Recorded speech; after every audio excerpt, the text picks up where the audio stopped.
Hello and happy Sunday. So, I've been gone for a while because I was in Eastern Europe and I got back and I had a bit of a cold, so I still have it. But I wanted to show you our souvenirs from our trip, and Mary will do another video where she shows you her souvenirs. So, this is mine, and we had a really wonderful trip, and we went to Hungary, Slovakia, and the Czech Republic. And we spent a good amount of time and saw quite a few things. So, and we just had some terrific experiences. And maybe I can give you some tips and recommendations in case you decide to do a trip like that. So, first, I'll just show you the money. So, this is the money from Hungary. Actually, so it's 500 forints. Then I have quite a few of these 1,000 forint banknotes because they're kind of like a little over $1. And a 2,000 forint, 5,000, 10,000, and 20,000. And I'll show you the backs. They're really pretty banknotes.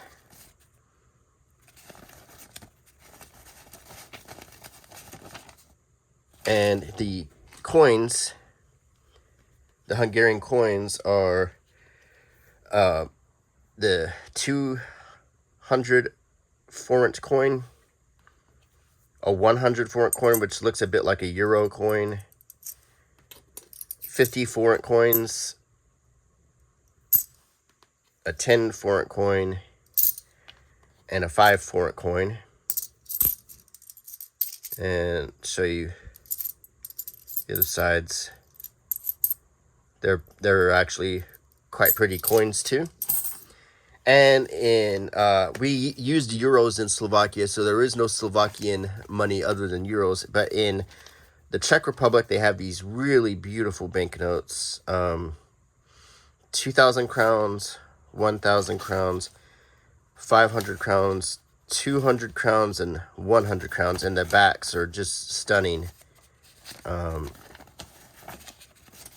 Just really artistic, creative banknotes. And their coins also were very pretty.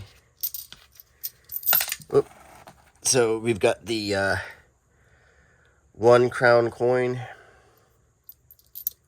the 2 crown coin,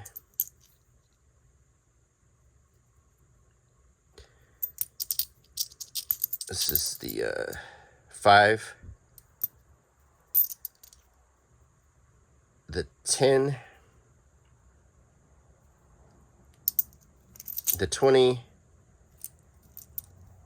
and this is the 100 crown. I must have missed the 50. These are some souvenir coins, or reproductions of coins. This is the one that you can get out of the machines all over Europe. And this is just one I picked up on my first night. We were on Fisherman's Bastion in Budapest. And then I found these really pretty reproduction coins in a museum in Brno of old reproductions of old coins.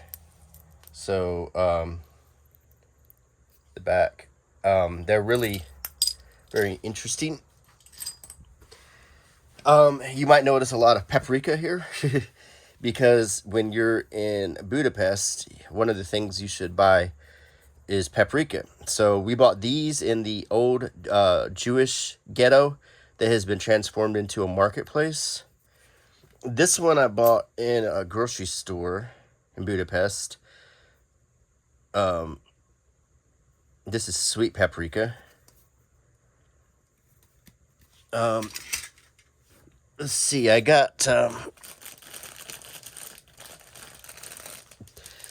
these 3 bags of different intensities of paprika. Smoked, there's sweet and hot. And I also got this that I'm probably going to give to my sister, a souvenir pack of paprika. And it comes with a little souvenir spoon 4,550 forints for this, or 13 euros.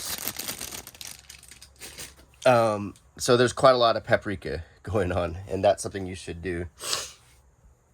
I always try to find these when I go to Europe, and these are the zero the 0 euro notes for souvenirs. This one is just Hungary in general, different places in Hungary, Gaia or Budapest, so forth. And of course the backs all look the same. This is another one, the castle in Budapest. This is the Hungarian, one of their leaders, or folk leaders, these two. And actually, this guy's on the money. And I want to say this one is too, also on the money.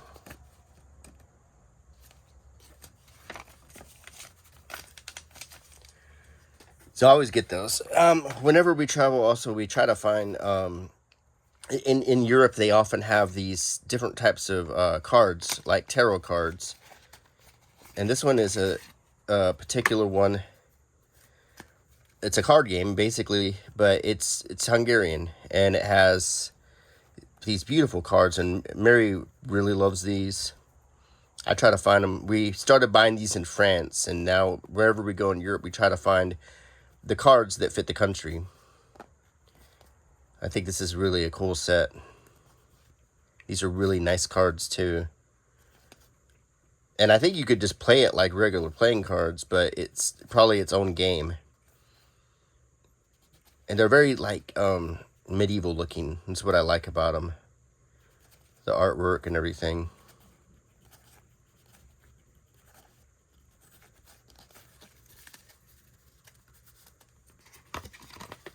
So a lot of you are probably saying, hey, I thought Hungary and Slovakia was in Central Europe. Well, the thing is there is some dispute about what the definition of Central and Eastern Europe is. So I'm going to go with Eastern Europe. This is another set of the same cards. I believe this is exactly... should be, yeah, it's the exact same cards. Make a nice present.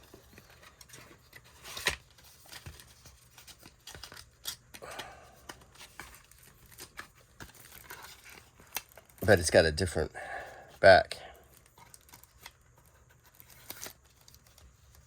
Now these should be different. I got these in Brno in the Czech Republic, and for 4,480 crowns. Let me open this up real quick.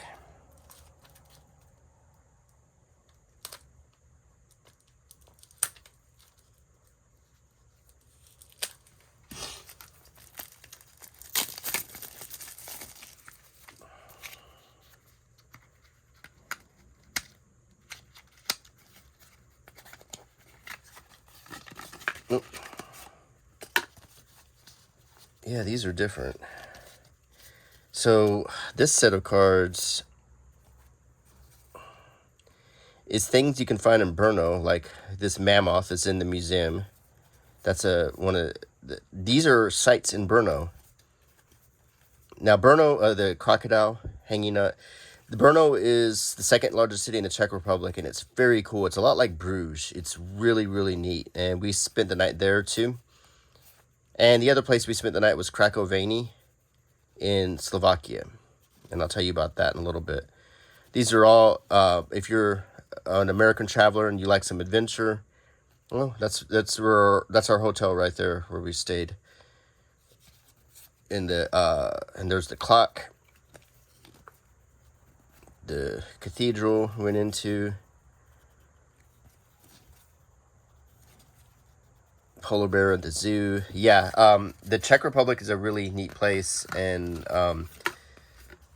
I really enjoyed our time there. And actually, I enjoyed all three places. I enjoyed Slovakia. So basically what we did is we spent the night, well, we landed in Hungary, Budapest, and we stayed there for a few days, and then we went to the car. We went to the Budapest airport, we picked up our car, and then we drove to Krakovany, Slovakia, checked into our hotel. Then we drove to Shatis, and I'll show you Shatis Castle. We saw the castle there. This was the castle of Elizabeth Bathory. She was the, they call her Lady Dracula. She was, and we got some very cool stamps on our tickets to see the castle. She actually bathed in the blood of virgins to stay young. So it was very cool to see this old castle and the things inside of it. It was very haunting and creepy. And when we left the town of Shatis, it was also a very haunting experience to drive down the narrow, dark roads through the woods, the very, very dark woods. It was quite an experience.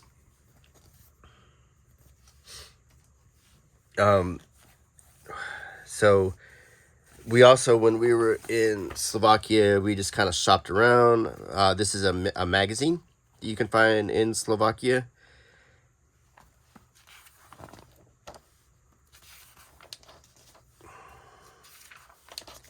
And it talks about things that are happening in the world. And it's in Slovak.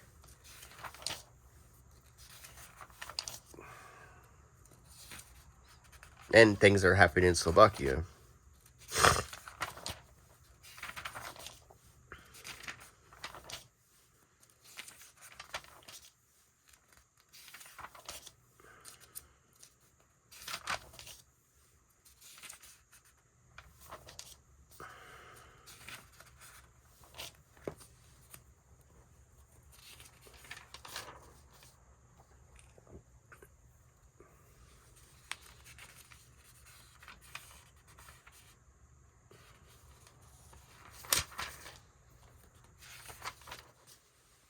This is the you might have remember seeing this on the news. This is the killer nurse in England.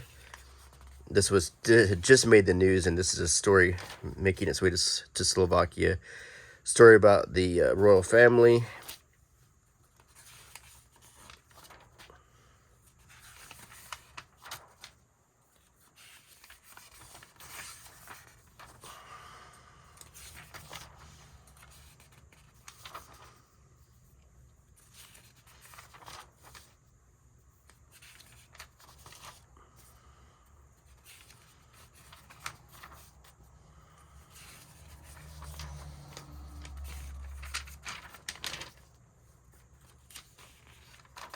And we get a little, these are always interesting to me because you can see what people eat. This is basically a circular for Lidl, which is a European grocery store, but this is Slovakian Lidl. So you can see, you know, the types of foods people like to get. And I find this very fascinating. So you'll see some things that you're used to seeing, but in America, we don't see a lot of pastries like these. Or that.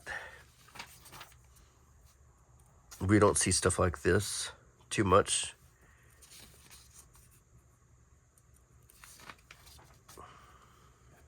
We don't see canned strawberries or these types of flavors of mixes.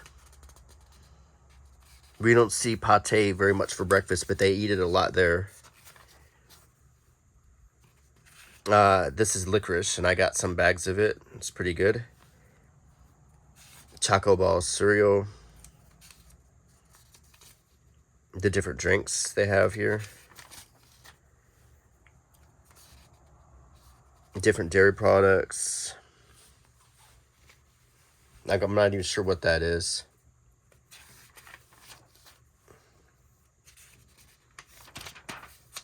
To me, this is, when I go to a country, I like to see stuff like this. I like to see how people live and what's different and what's similar.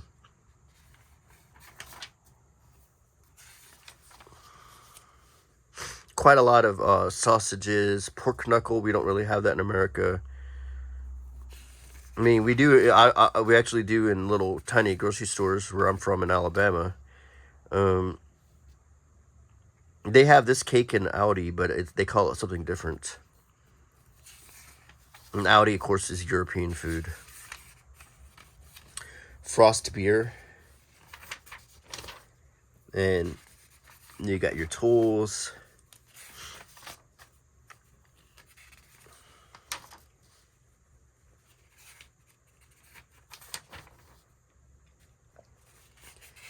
Little SK for Slovakia. So this is very interesting stuff. And you got your games, crossword puzzles, word finds.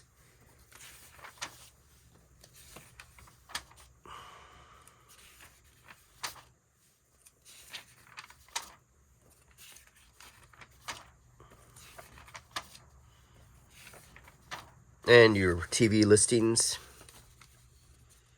Sherlock Holmes with Jeremy Brett. I mean, you see a lot of the same stuff we like to watch.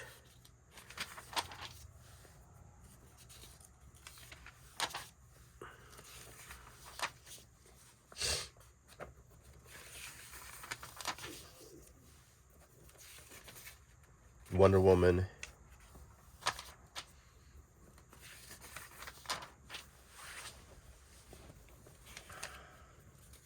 See that hat he has? I picked up one. It's a whole other story. We'll get to it.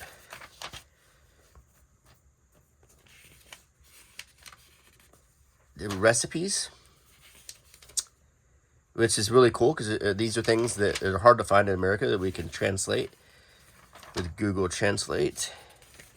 We try to cook some stuff while we're here, but I also, as you might have noticed, I often, when we're overseas, we pick up food to take home and try. So we can have the taste brought home to us. There's that Wagner Group guy in the crash that just happened. So this is an interesting supermarket magazine we picked up at a Slovakian supermarket. You know, we try to pick these up wherever we go, so just to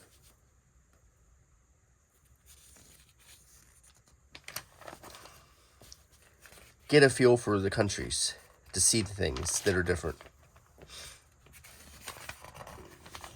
And I have, from all of our trips to Europe, and I've been to 21 countries now, so I have quite a collection of things like this that are sort of a chronicle of my travels and the times I was there, and when I take these home, they're little time capsules. And this was obviously in the Czech Republic because there's Brno where we stayed. That's where this magazine was from. Actually, we picked up this magazine, I think, in like the Welcome Center. And it's got fun activities for kids here.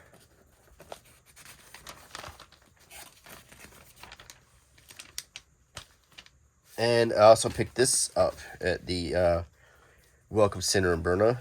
This is like a What's Happening in Brno magazine, kind of on newsprint.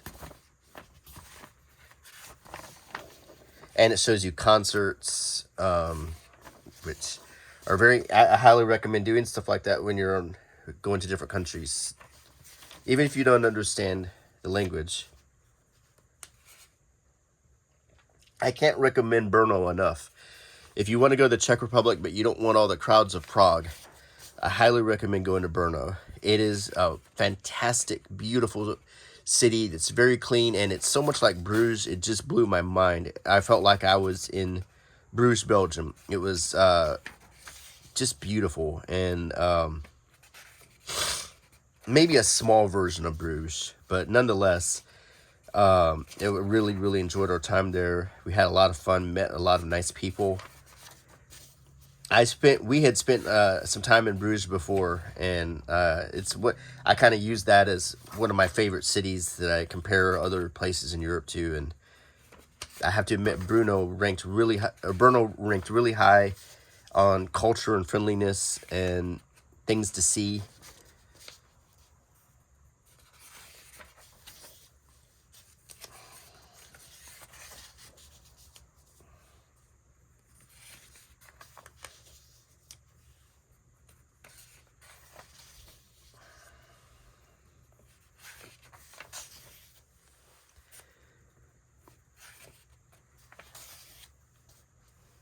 This Hamlet. Look at all of the theater and concerts.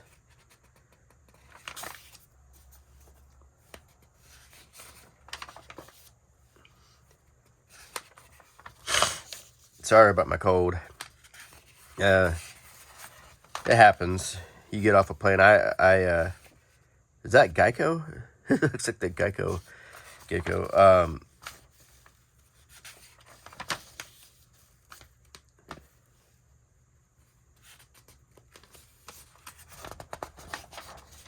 Groove Brno.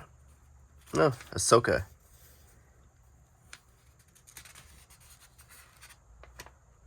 Is that Paw Patrol?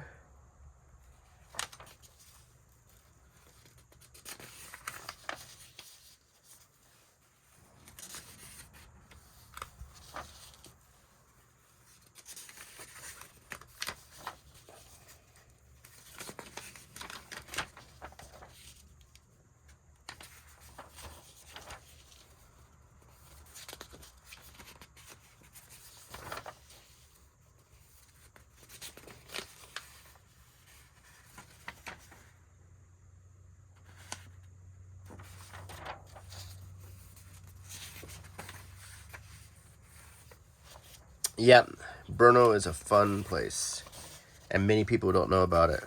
And so if you do plan on taking a trip to Eastern Europe, definitely spend a night or two there, and you will not be unhappy. One thing I will tell you about driving in Eastern Europe, and this didn't ever seem to happen driving in Western Europe. This has only happened to me in Slovenia, Slovakia, Hungary, and the Czech Republic. When you are driving, you need to stop every time you are at the border, and you need to buy a vignette. This is not obvious. This is not something they really tell you about.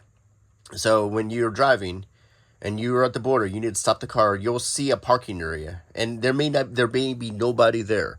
And you may see a building that has a coffee shop in it or whatever, and it may not look like anything. But you need to walk out and go there and look for the vignette office. And there will probably be some little old lady sitting there in a booth. And you need to buy that vignette for 12 euros or whatever. If you don't, the cops will pull you over. And this happened to us.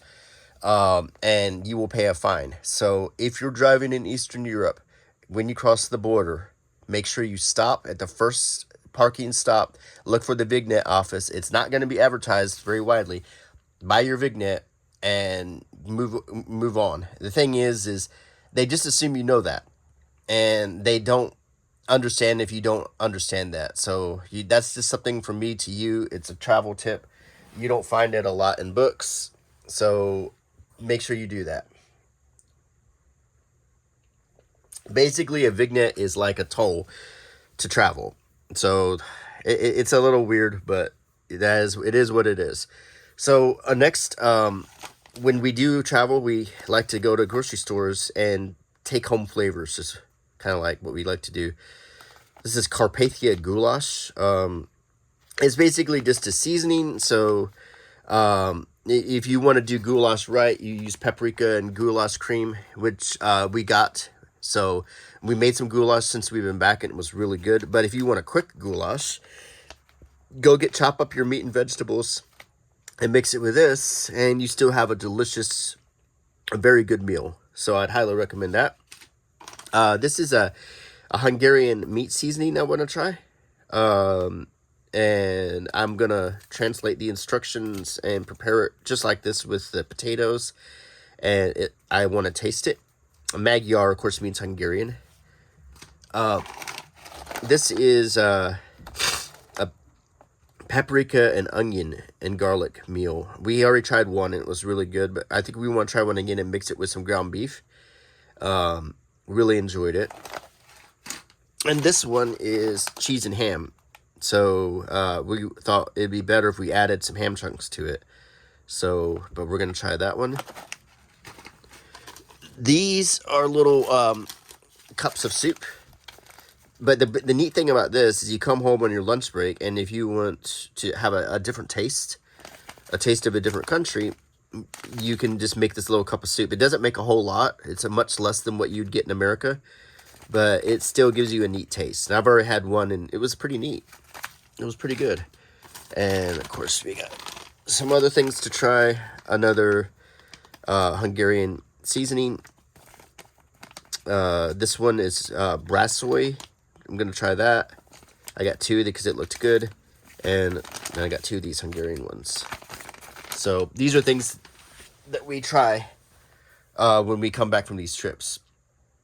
And we also like to try teas. So there's a cabbage market in Brno outside of our hotel in the market square. And there was a lady selling these teas. And I mean, I've never seen tea that looks like this in my life. It's so cool looking. So we got these 2 bags of tea to try. And this one says it's for your immune system. And I'm not sure what this is. I think that's echinacea, though. Well, this is echinacea. And this is calendula. It looks very cool, though. So, and it doesn't look like any tea I've ever seen in the U.S. So this is something we're going to try. When you are in Budapest, do not fail to see the Labyrinth. It is, in fact, Europe's 8th most popular tourist attraction for the entire continent. So the Labyrinth is a real labyrinth made out of caves that was basically back in the medieval times. They turned it into tunnels under the castle, under the city, full of fog, and they have added some interesting touches to them. Mary and I went into the Labyrinth, and we had a absolutely fun time. Let me just read it. Once upon a time, the country's largest and most famous masonry operated in the Buda Castle. They delivered across the whole country and even over the borders. A number of expensive stones, including the tombstone of the Polish king, were sculpted by the masters working there. The primary base of the decorative sculptures was red marble, which was delivered from nearby mines to be processed here.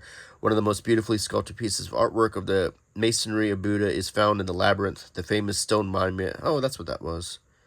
Huh, I didn't know that. Well, I saw it. There's the cave, a €500,000 tufa cave cabins, which were isolated from each other, have started to be linked with each other in the medieval ages by the people living in the Castle Hill area.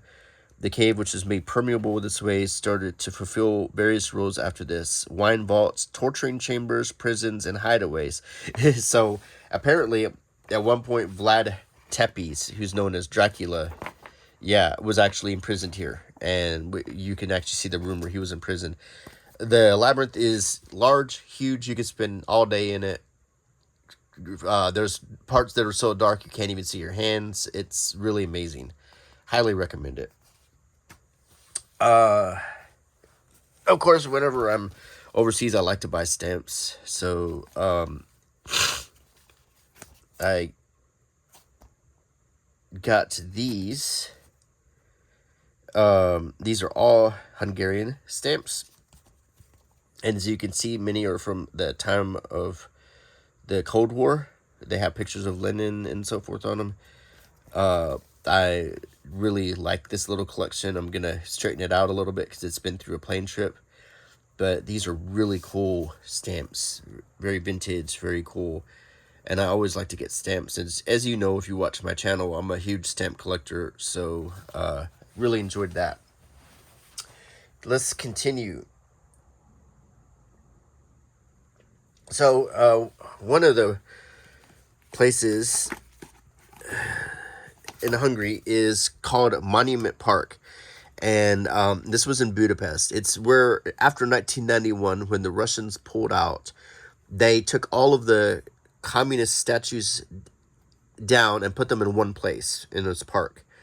So you can see the statue that's just all that's left is Stalin's boots among all the other huge mega scaled Soviet statues. And so we took in the park, and this is a layout of it, and it was quite amazing to see all of these huge statues. You could practically see them from a satellite. They're so big in one place. And this is also part of the history that I found really interesting in these three countries. This is very recent history. Hungary, Slovakia, and the Czech Republic have gone through some very, very difficult times. And unlike other places I've been to in Europe, it's still raw with them. It's a subject that I like to be careful when I talk about, but they are very willing to talk about it. They like to bring it up. And I think they appreciate the freedom they have now. I try to avoid politics when I travel. I try to avoid politics, period. I don't talk about it on my channel. But the subject came up. They were quick to ask me what I thought of Trump and Biden. So I think it's probably left over from a period when they just couldn't talk about anything. So I found this fascinating and kind of horrific to think of what they had to endure during this time period. All of the statues were so big because they had to be bigger than all the statues they already had. So it would be obvious who the leader was. This particular statue was interesting. It's called the Hungarian-Soviet Friendship Memorial. But what's interesting about it is it doesn't look like friendship at all. In the statue, a Russian and a Soviet and a Hungarian are shaking hands, but the Soviet is standing there kind of at arm's length with his fist clenched, whereas the Hungarian is clasping both hands, looking kind of helpless. And it kind of showed the mentality at that time, that it was not particularly friendly. So, of course, in 1957, they had a revolution. It was crushed. But then in, I'm sorry, it's 1956. But then in 1991, they finally, the Soviets pulled out after the collapse of the Soviet Union. So you can see all of these statues that they maintained. And also there's a little shop there. If you so desire, when you're done, you can buy Soviet artifacts. And I bought a few and I'll show them to you.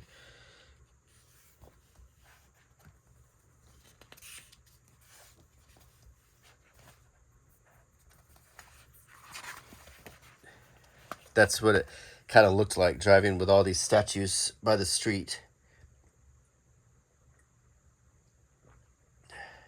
See the car? At that little shop I bought that car, that Soviet car from the time period. That was like the car, My friend Andre had given me another one of these in blue, so now I have two colors. But it's interesting to have one of these. This was the car of the time, and when you see this picture, boy, they're almost all of them are this car.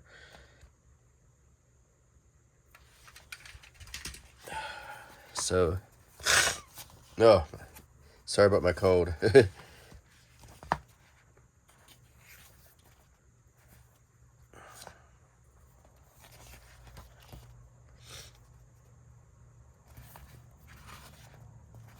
I try to avoid politics when I travel, but it's nearly impossible to avoid politics when you're in Eastern Europe because it's going to come up at some point. It is all still very raw. This book they're referencing here, I picked up a copy of it. This is about the Revolution of 1956, and that is Lenin's boots, and you can see those boots still. They're huge, and I went to see him inside of the hollow. The pedestal's hollow, and they also have more things inside of it.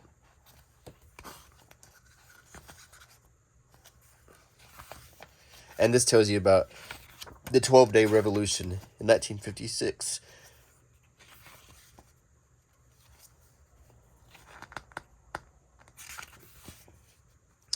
You see a toppled statue.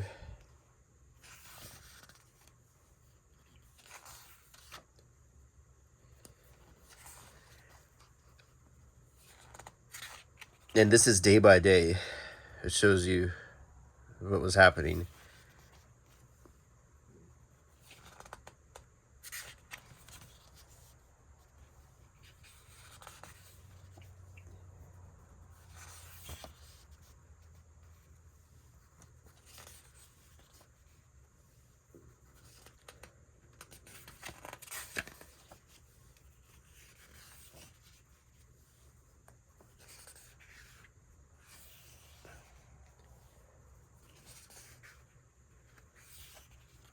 The tanks just rolling through Budapest. And they had cut out the revolutionary flag was, they took their flag and cut the Soviet emblem out of the middle, and that was the revolutionary flag. And it went on to the Olympics, where one of their athletes was assaulted. Very difficult time that happened in the 1950s. When we think of, James Dean and Leave It to Beaver and all that, all of this was happening over in Hungary. So some of the souvenirs I bought at that place also include some of these first day covers of Soviet stamps.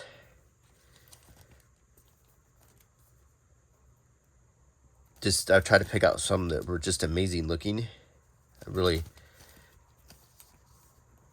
This is also something you just can't find in the U.S. very easily.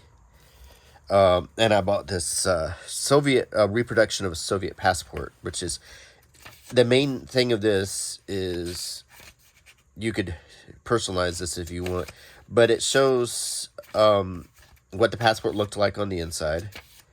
And it shows all the different stamps you had just to travel around Europe. Now, of course, like I said, you do need to buy the vignette, but that's nothing compared to having to cross over back during the Cold War. And all of the different approvals and visas you'd need just to travel. We don't think about that in America. We get to drive. I can drive from Alabama to Colorado or through Canada to Alaska if I wanted and not have to worry about a thing. I mean, in Canada, maybe I need a passport card, but then, I mean, it's not anything like how it was. So this is an interesting souvenir. And it made me really appreciate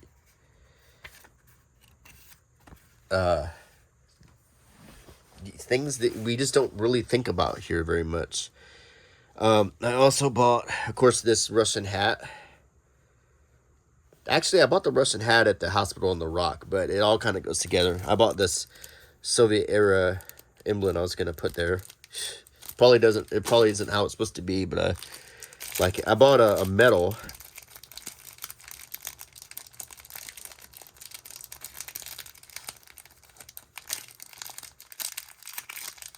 There's a souvenir. And for those of you who think it's tacky to buy this stuff, it's not. Because I'm supporting their economy. They're selling this, and this is something that they know is fascinating, and it's also educational. So it isn't tacky to get this. It is helping them, and it is actually understanding and learning about their history. So they sell this stuff willingly. And this is from a time period. This is all historical stuff. Another thing you can see when you're in Budapest is called the Terror House. And this is a museum that was based in the old, basically a house that was used by both the Nazi Party and the Communist Party for the purposes of interrogation and terror, basically, during this time period where this is called the Arrow Cross. It was the kind of like the Hungarian version of the Nazis. And then after World War II, the communists took over. So these are the two factions that ran the Terror House. And this is very raw history, and it takes you on a tour, a very vivid, disturbing and emotional tour of what it was like to be a Hungarian living through these terrible times. The museum is very artistic, very intentional, very deliberate. Everything was thought out on purpose. And I was blown away and moved, and I learned quite a lot about history, propaganda, and I really feel like all Americans should see stuff like this so we can understand what happens when a country starts to, be overtaken and how propaganda can be used. It's really, really interesting stuff. So I highly encourage those of you who travel to have an experience like this and gain everything you can from it. So it was a very interesting thing to see. When I was there, I bought this book. And it's not in English. They didn't have an English version, but this shows Budapest.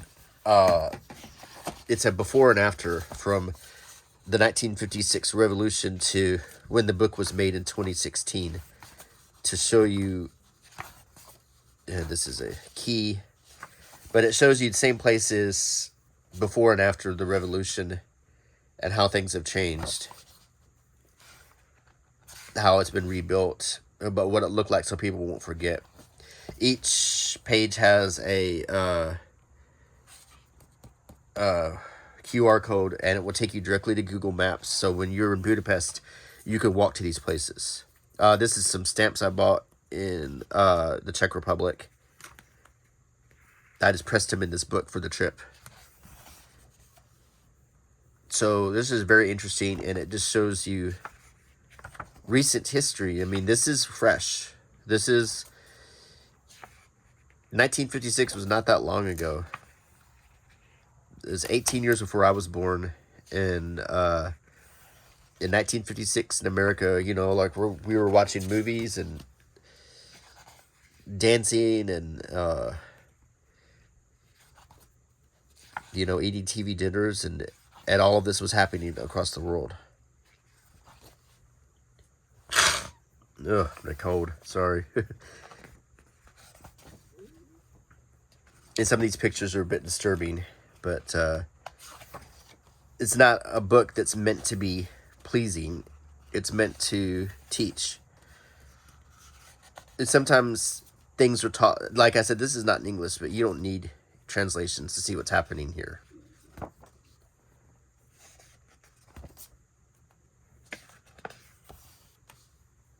I mean, look at the radio building particularly was just riddled with shrapnel and bullet and gunfire.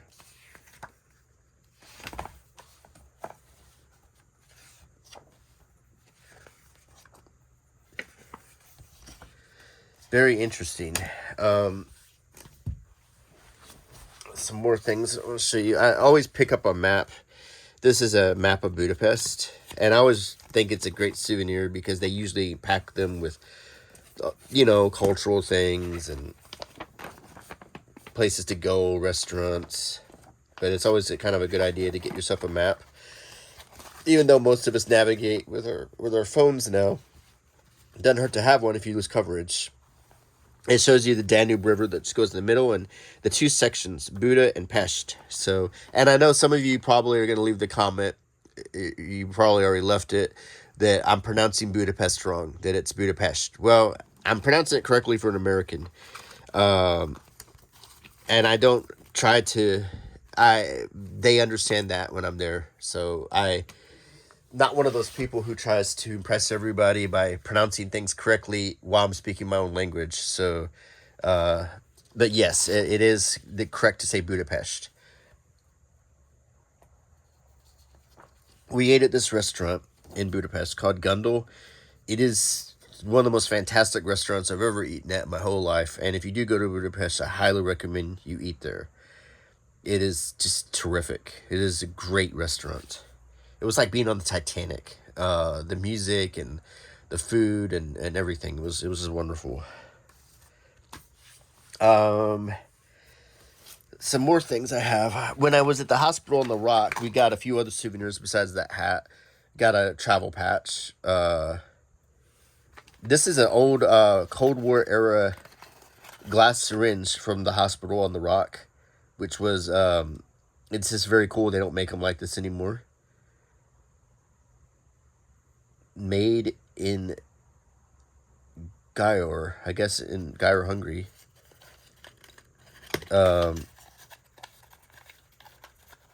And this is a silverware set from a mess kit, which is just kind of neat thing to get. And this is not really a syringe full of blood, it's a pin. But it's a goofy souvenir from the hospital on the Rock, but it looks like a syringe full of blood. We stopped at McDonald's, and we were in, I think we were still in Hungary, or we were in the Czech Republic, and got a Happy Meal because they had Pokemon cards. So here are the Pokemon cards that I picked up.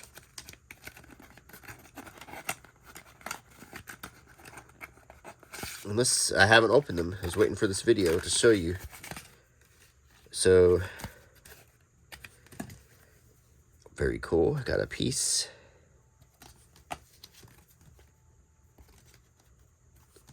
And, oh boy, here we go. Looks like they're in English. It's Pokemon, McDonald's Pokemon cards. Let's see what we got.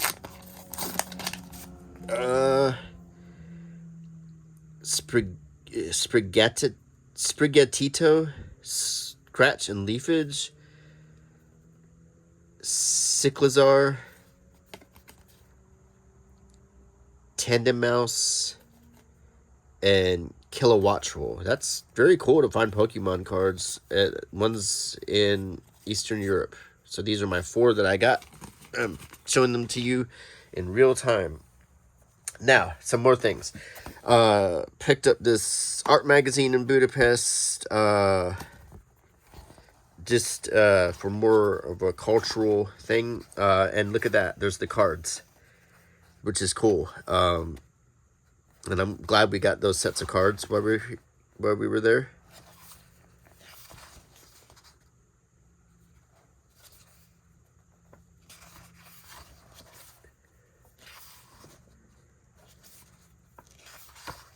That I always like to get when I'm there, try to find some. Oh, Robert Capa. He was actually Hungarian. You might know him from famous photography during the Spanish Revolution, or the Spanish Civil War, I'm sorry. Famous for a shot of a soldier being hit by a bullet. There's been a lot of controversy as to whether or not Robert Capa staged that shot. Nonetheless, a very famous photographer.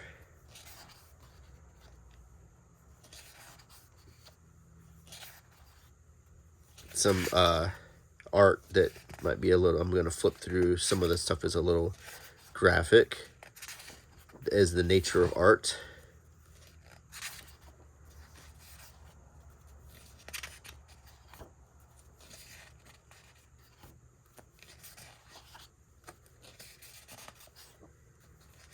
A lot of modern art, which I'm not a big fan of, but nonetheless, I still like to pick up souvenirs like this.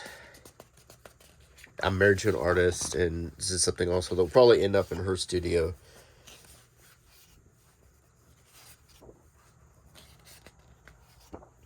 Andy Warhol.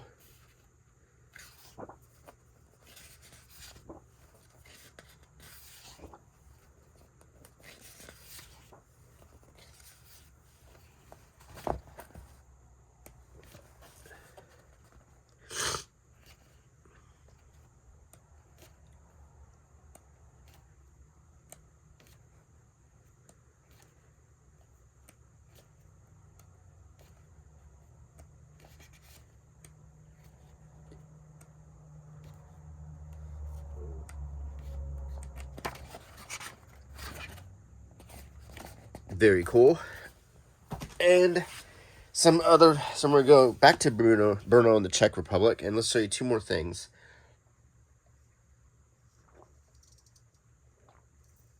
So, and there's 2 things in Brno that are pretty creepy to see. They're very close to each other. One is the ossuary. So, very much like Paris, Brno was built over. It was built over graves, and there is very much like the Paris catacombs. There is an ossuary in Brno that you can walk through, very much like the Parisian one. It's very creepy. These are all bones, skulls laid out, and they just found it recently, and they're opening up gradually. So there's a small portion you can walk in right now.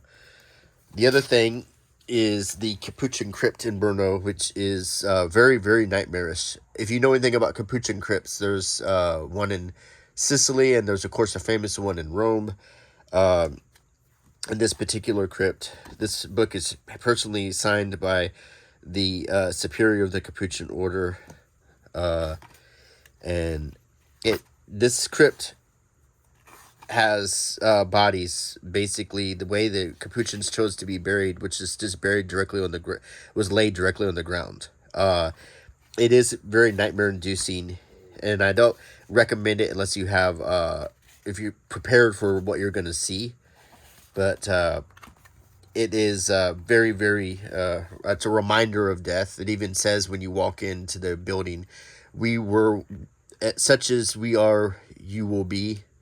Or we used to be you and you will be us, kind of. And the final thing I want to show you, and I haven't even opened it up, is a photograph book I picked up in Brno because I enjoyed the city so much. I'm taking the plastic off. And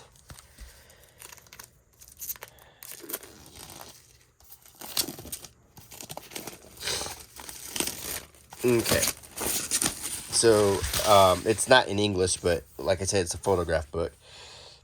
And it's some before and afters, 1938 to 2014. It's my favorite type of photo book. So, here's a little booklet in the beginning with some pictures, which is nice. Maybe ads about their other books. And we get to see Brno in the old days, 1881.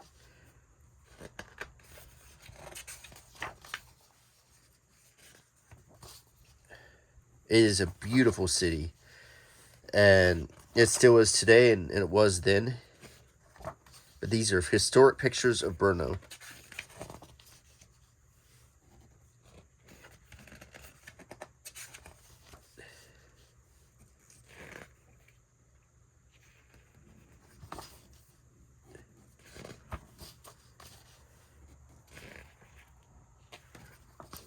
Nope, my stomach is growling. I need to eat. I haven't had breakfast yet. I'm doing this early in the morning to get that morning light in here. And all I've had is coffee.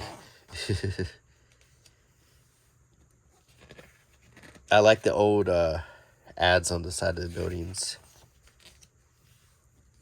I walked down all these streets when we were there.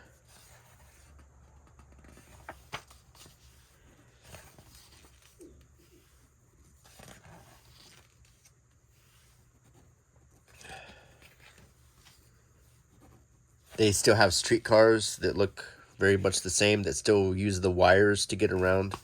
It was really cool.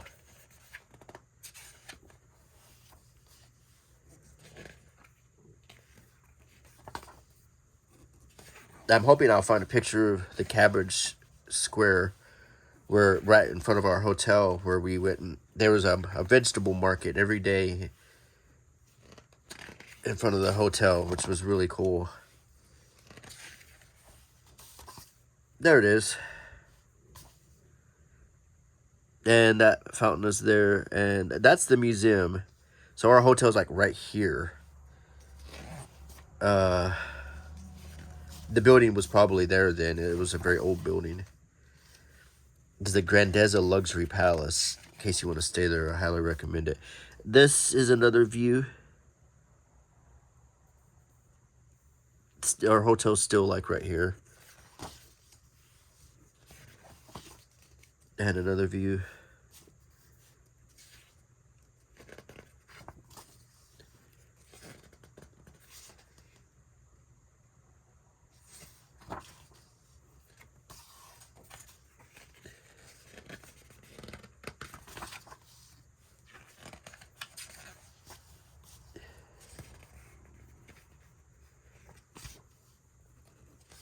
walked up those steps, went into that church that you saw the steeples of. We pretty much took in the whole city, so I recognize a lot of these places.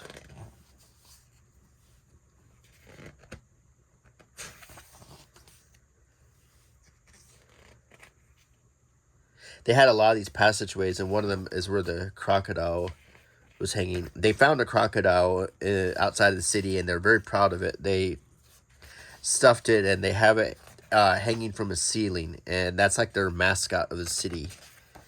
They're not sure where the crocodile came from, but they are very proud of it. So they use it also to give directions. So they'll tell you where things are in relation to the crocodile.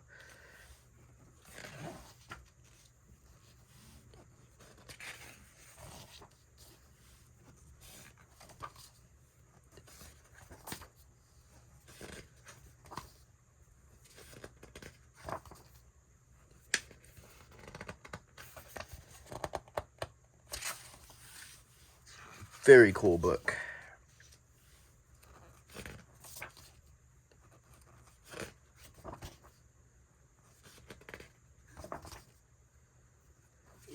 Of course, we went into that church.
It's quite a long book.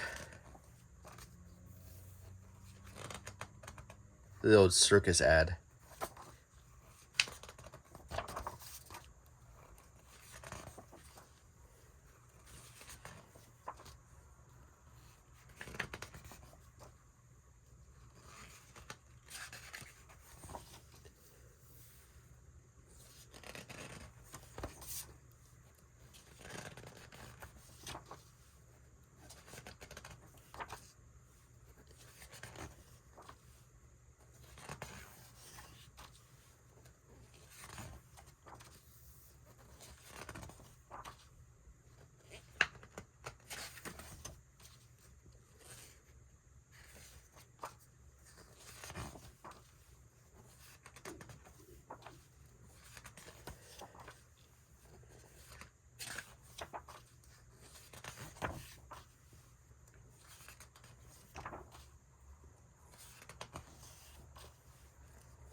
It's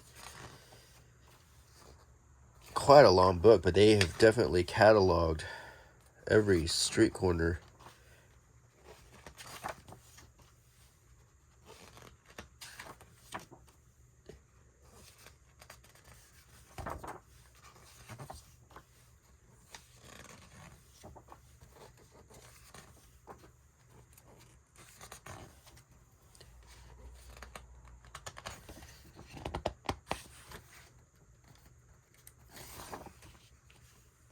Very cool. Well, I hope you enjoyed the video. And, I'm going to get a good rest now. And, thanks for tuning in, checking up on me. I know a lot of y'all asked if I was okay. And I'm glad to be back and bringing videos back to y'all. And until next time, bye.